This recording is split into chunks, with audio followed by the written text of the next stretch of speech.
Fans and experts were excited when they saw the black Mercedes on track for the first time. However, after just one day of testing, experts quickly pointed out that Mercedes struggled with balance issues and a clear lack of mechanical grip, leaving tire marks on track. With 398 total laps completed in 3 days, Mercedes did gain valuable information that will help them overcome their current balance issues. And yet, fans and experts fail to notice optimism at the team. On a quick side note, I want to thank today's sponsor, Surfshark VPN Services. After a strong season ending in 2022, Toto Wolff and Hamilton were optimistic that they could have breached the gap with Red Bull over the winter. The team even decided to continue with their zero side pod concept as their unique feature, now that they have porpoising under control. But after 3 days of testing, Hamilton reported to Sky Sports that the team is not quite where we want to be. Toto Wolff even went as far to say, "We are a bit lost as we don't know where we stand right now." However, at the same time, their biggest rivals Ferrari and Red Bull had no reliability issues, and especially Red Bull seemed to perform well in all types of conditions. Helmut Marko, advisor and spokesperson of Red Bull, couldn't hide his optimism by saying to Sky Sports, "We only had one problem and it wasn't a big one. We have seen that we are quick and reliable, especially during the long runs where we were quickest of them all." But Wolff, team principal, as well as the drivers, think there are going to be other factors at play that are going to change the pecking order. But what did Wolff say about Mercedes and Red Bull? What did Hamilton say about the W14 and the RB19? What upgrades can we expect for the next race, and who really is in the best position for the first race? But before we continue, I want to thank our sponsor for today's video, Surfshark. I recently came across their services, and I must say I am really impressed with their VPN services.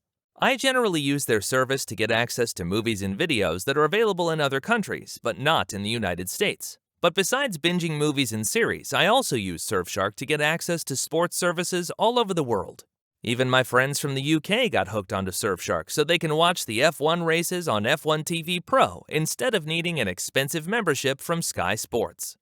A big question my friends had was whether Surfshark is easy to use. Well, I can tell you from personal experience that the Surfshark app for TV, phone, tablet, and computer makes it extremely user-friendly. Even more good news is that Surfshark has 3,200 servers in over 100 countries, meaning that you can watch even more geo-locked programs and services in different territories.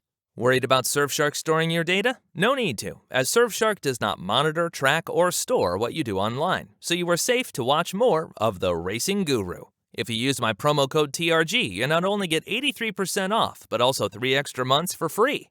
Check my description for more details. Now let's continue. After 4 months of hard work during the winter break, teams and drivers could finally get a glimpse of the performance of their cars and that of others. However, the first thing that comes up during preseason is, who is sandbagging and who is not? Historically, it has been Mercedes that sandbagged the most. A crucial reason to do so was their significant pace advantage over the rest. Between 2014 and 2016, Mercedes was so fast that they turned down the power on their engines to prevent regulation changes to slow them down. But in 2023, lots of things have changed. A reduction in testing days from 12 days in 2014 to 3 days in 2023, a budget cap of $135 million, and a further reduction in wind tunnel and CFD time makes those 3 testing days more valuable than it was back in the day. And yet, Mercedes shocked the world when Wolff openly acclaimed the following to Sky Sports. It is difficult to say who is the fastest. Many teams are not showing their true performance. We have to wait till the first race to see who is really the fastest. We also haven't shown our true pace yet. Wolff clearly hints that Mercedes has more to show, but Hamilton has a different opinion. In an interview with F1.com, he said, "We seem to have booked some progress. The car seemed to perform much better on the last day of testing under all circumstances. However, it is clear that we still have work to do to add extra speed to the car, but we have gotten a better view of what we need to do to improve the car. We have to analyze our data and make sure we get a bit of extra lap time out of the car for the first race." But knowing Mercedes' history about sandbagging, can we expect another trick from the German team? According to the race, there are fundamental flaws with the W14 that are not easy to fix. First of all, there seems to be a lack of mechanical grip, which is the grip caused by the tires and suspension. Although the tires are the same for all teams, the toe and camber angles can vary, just as each team has their own unique suspension which directly affects grip levels. Looking at the onboard cameras, we can see how Hamilton and Russell struggled with oversteer when stepping onto the throttle of slower corners. Adding mechanical grip requires further improvement from the suspension and tire optimization, which is due to the budget cap. Not an easy task. But besides a lack of mechanical grip, the race also saw a lack of aerodynamic grip when turning in. The car seems to be less responsive and more prone to understeer compared to Red Bull. What is understeer? Understeer happens when you steer, for example, to the left into a corner, but your car is still going straight due to a lack of downforce. So what about any potential updates? Any updates that Mercedes will take to the first race were already in development and in production before the 3 testing days. It is too risky and too expensive to develop and produce new upgrades within a week's time, without taking the time to fully understand the data collected during the testing days. Neither Red Bull nor Mercedes has announced plans to bring upgrades to the first race, but that doesn't mean that nothing won't change during the first race. So what did Toto Wolff and Hamilton have to say about the RB19? In an interview with GPblog.com, Hamilton said, "We missed top speed last year, and that is still the case this year. Luckily, we don't experience any porpoising for most of the lap, although it sometimes comes back. However, it is nothing compared to last year.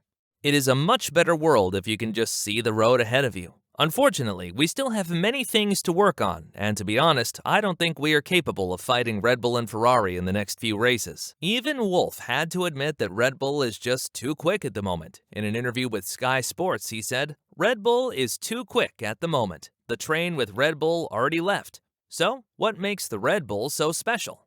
A high-placed Mercedes engineer saw something incredible about the RB19 car. All cars had to raise the back end of their car by 15 millimeters and the front by 10 millimeters in order to prevent porpoising from happening. However, in order to minimize drag and create a stronger vacuum under the car, teams try to lower their car as much as possible while driving. Red Bull has found a way to lower the height of the car when driving. They have done so in such a way that the Red Bull car sits 10 millimeters lower than that of the competition, creating a stronger vacuum under the car and reducing the drag. You might wonder, is this allowed? Yes. The regulations don't describe that a car needs to sit a certain amount of millimeters above the ground when driving. Therefore, Red Bull has found a unique solution to overcome the mandatory increase of the front and rear end of their car. The German engineer even went as far to state that if they were to lower their car while driving as to that of Red Bull, their floor would break. However, there is more that makes the RB19 unique.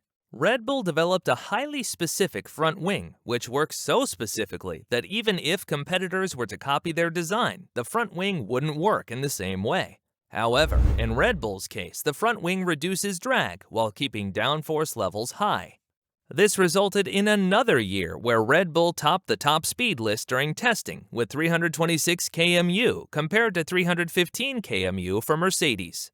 If there is one thing that the tests showed us, it is that nothing has been determined yet, and although Red Bull seems to have the best papers to win the first race, there is always Schumacher's old saying, "To finish first, you first have to finish." Before clicking on the next video, don't forget to check out Surfshark and use promo code TRG to get 83% off and get 3 months free of charge, so you can watch all your favorite series and sports from all over the world.